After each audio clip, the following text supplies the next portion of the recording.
just the sheer money that we run through in a year, that most farmers almost put their life on the line every spring. Every year, farmers face some really daunting challenges, and studies have shown that those challenges are growing, but they have nothing to do with the weather, with pests, with disease. As our Digging Deeper reporter Angelica Pickens shows us, it has a lot to do with mental health. Brian, it's a problem growing so rapidly that Purdue Extension put together a farm stress team. The team's mission, to help the hands that feed you. If you live in Indiana, you've definitely driven past one of these. We just do it because we love it. Corn, soybean, or dairy.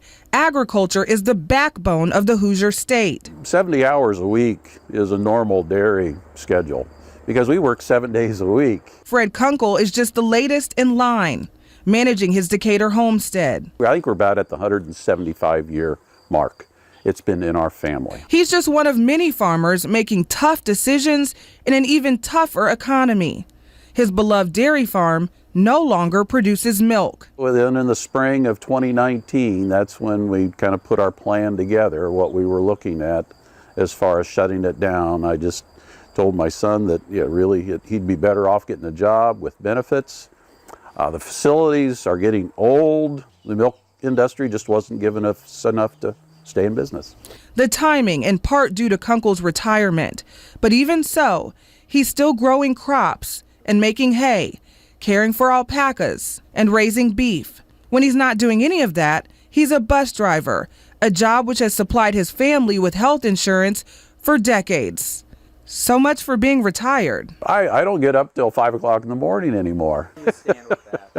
Well, I'm going to say this for about every farmer that I ever know. Farmers really never retire. And though Kunkel is still in good spirits, many farmers aren't. Every year they gamble with their land, hoping weather, equipment breakdowns, regulations, costs, and prices don't impact their yield. If you know anything about farmers, they're extremely resilient.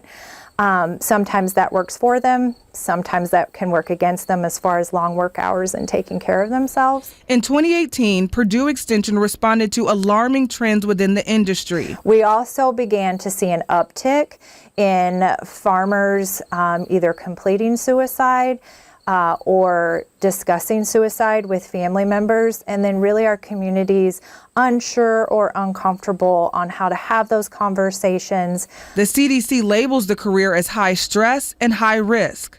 But the biggest strain is deeply rooted in legacy. If there is a farm loss, there is an identity loss.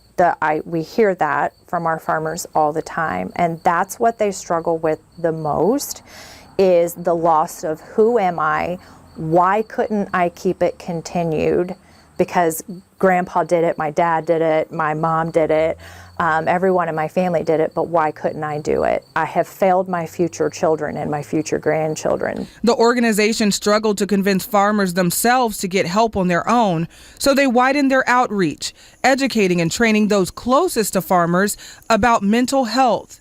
They now work with lenders, banks, machine operators, clergy, and spouses. But still, resources remain slim. The access to care is a massive barrier. Allen County has only one mental health provider for every 480 residents.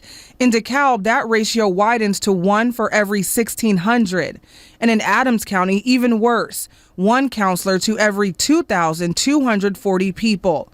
But the biggest hurdle was, and still is, stigma. There's been, a couple of times I've looked at that hotline number and I thought, maybe you should talk to somebody. But then, I don't know, I get a good night's sleep. Maybe the next day things don't go so bad, and so you keep carrying on. But that financial stress can really put you in a bind. The issue hits close to home for Purdue Extension educator Rachel Dillhoff, who lost her father, a farmer, to a heart attack.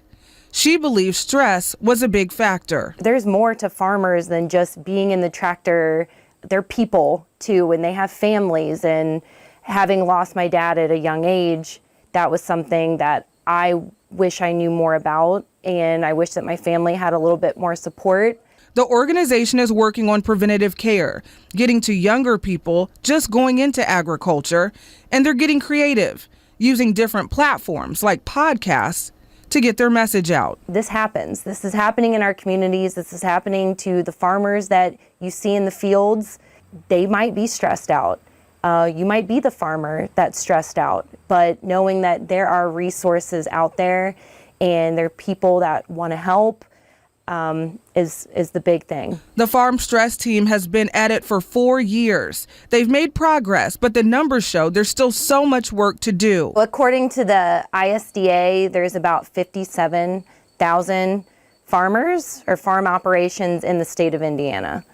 And they said about 96% of those farms are family owned and operated. It is vitally important that we help take care of those who feed us every day. Something we all might consider about a part of life in Indiana we often take for granted. All farmers have a passion for farming. We're stewards of this ground here. You know, God gave it to me for my lifetime, and I want to pass it on as good as or better to the next generation. And I think if you interview any farmer at heart, he'll say the same thing, because you know, our livelihood depends on it.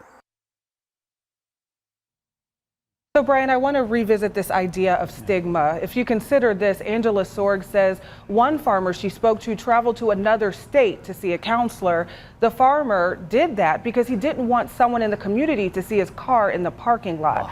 Earlier this year, the National 988 Suicide and Crisis Lifeline went into effect. Purdue Extension hopes to develop training for dispatchers in Indiana focusing on how to help farmers in crisis. 988, that number, easy to remember. Everyone should take note. And what surprised me about the story, Angelica, was the sheer lack of mental health care providers.